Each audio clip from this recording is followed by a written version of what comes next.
Ketika mandi hadir. Ketika bisa pakai anduk itu hadir. Jadikan semua kegiatan itu tujuan, bukan sarana mencapai tujuan. Saksikan saya. Suatu saat kalian bisa menangis itu. Lagi pakai handuk saja saya bisa menangis. Kenapa? Saya pernah menyaksikan orang sulit sekali karena sudah terkena gangguan stroke tangannya, boro-boro pakai anduk, masukkan kancing ke lubang kancingnya saja merupakan sesuatu yang sulit. Dan sekarang kita mewah, memasukkan kancing ke lubang kancing itu luar biasa loh. Betul apa tidak? Tapi disadari? Tidak, karena pikiran kita terus bergerak ke depan. Pakai baju bukan tujuan. Coba pakai baju itu tujuan. Keren.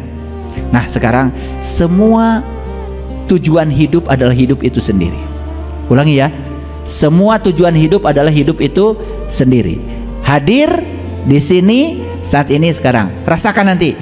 Karena ini adalah kuliah kesadaran, nanti Bapak Ibu akan mengalami peningkatan kesadaran yang luar biasa. Semua akan terlihat menjadi indah.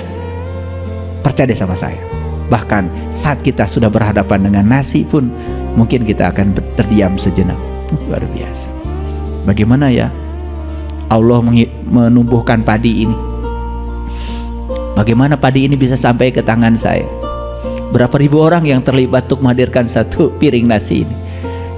Kalian bisa menangis. Dan setelah itu tidak mau lagi merendahkan orang lain. Makanya kalau habis makan itu harus ke siapa ya saya mengembalikan kebaikan saya ini.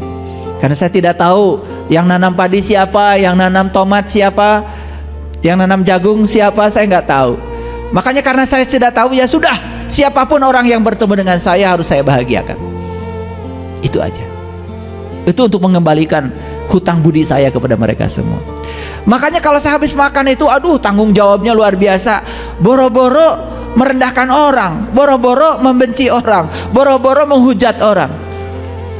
Ya, hutang budi yang sudah saya makan aja, apalagi kepada Allah ya. Habis kita makan semua dimasukkan, Allah urus semuanya. Ya, ini bagian buat tulang, ini bagian buat darah, ini buat daging, ini, buat itu, dibagi sama Allah ke semua anggota tubuh kita tanpa kita tahu. Masih mencari Allah di luar diri kita. Sebegitunya Allah tegak berdiri mengurusi semua kebutuhan kita sendiri. Cuman kita selama ini tidak sadar. Sekarang tapaki semua perjalanan hidup ini dengan kesadaran. Ya ayyuhallazina amanu, siapa yang dihaikan di ayat ini? Orang beriman bukan? Siapa orang beriman? Yang sudah tidak tertutup lagi bukan? Kan tadi kafir itu artinya tertutup. Sudah jadi bahasa Inggris, kafir itu dari bahasa Arab. Jadi kalau kafir artinya tertutup, berarti iman artinya apa? Terbuka. Makanya ciri orang yang beriman itu terbuka. Terbuka rasanya, bisa merasakan penderitaan orang lain. Terbuka otaknya, bisa menerima ilmu dari siapapun. Terbuka ampunannya, bisa memaafkan siapapun. Gitu.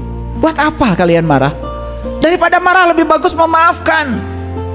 Buat apa menyalahkan? Daripada menyalahkan lebih bagus memahami, pahami. Ketika anak melawan orang tua, pahami apa yang ada pada anak kita. Kenapa anak saya melawan saya? Jangan dimarahin. Jangan-jangan dia pernah melihat contoh dari lingkungan. Jangan-jangan dia pernah melihat gambaran itu dari orang lain. Jangan-jangan dia tidak mungkin melakukan itu kalau tidak ada contohnya.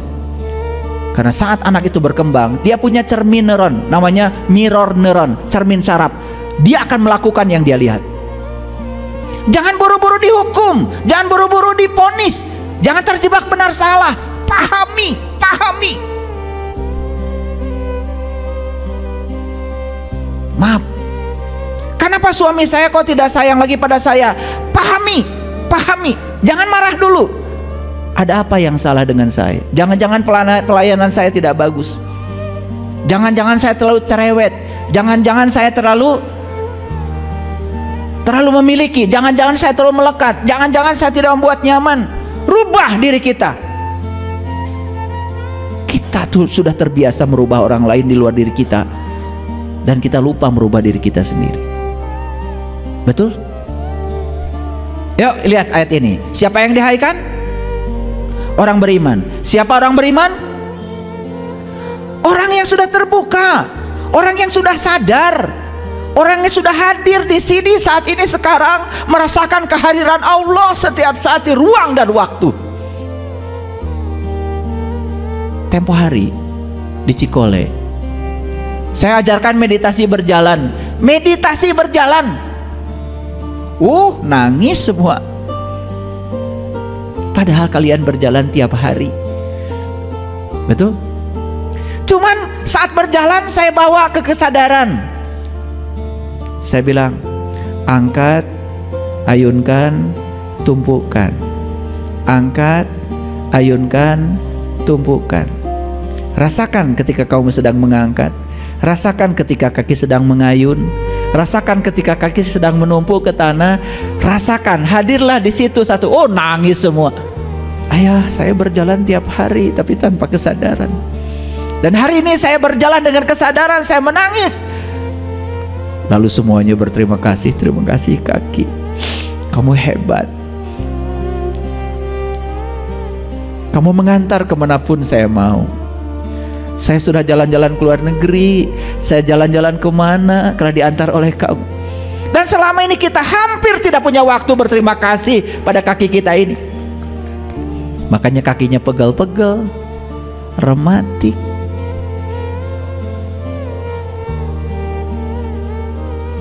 Betul apa tidak? Duduk sedikit, begitu bangun cara rangkel, nyalahkan wedaren. Betul nggak? Betul? Emang yang paling gampang nyalahkan batur.